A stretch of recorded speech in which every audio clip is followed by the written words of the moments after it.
the pontiff, the vicar of Christ, and at the same time, I had friends who were just in Rome, and across from their hotel, he was in buying sunglasses. So they walked over and took pictures of him buying sunglasses. I mean, it's just astonishing the kind of common touch that he has, and I can't help but think that it's going to be not only good for the Catholic Church, but I think in many ways it's great for this country to find that we can find common ground, that people can come together. You know, this is against the backdrop of all the division that we're seeing in all the political debates, not just on the Republican side, but on the Democratic side as well. So I do think it'll have a lasting legacy. One of the things I'm going to keep my eye on, however, is that once he leaves, what does social media do? You know, what do the people on the right have to say about his position, for example, on global warming and on poverty and on immigration? That's what we have to wait and see.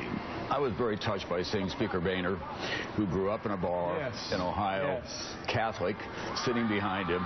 The things that he was talking about, Boehner is politically opposed to, but he wept because he was sitting behind the Holy Father as a Catholic growing up in America. Well, he also knew what was going to happen. You know?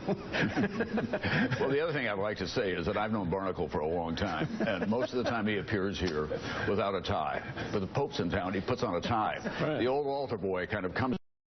Purple tie. Nomine Patris. Greg, have you been, I mean, you've traveled with the Pope, you know this Pope. Have you been at all surprised at the impact that he has had in the United States? No, and I don't want to say that because I'm not, no, because I see it every week in Rome. I see tens of thousands of people coming to the Wednesday audiences, and I see the Pope reaching out to them. I think what we're seeing here, this reminds me a little bit, I was a freshman in college at John Paul II's first trip here to the United States and to New York, which just turned the town upside down. Very similar, but I think what's happening is people connect.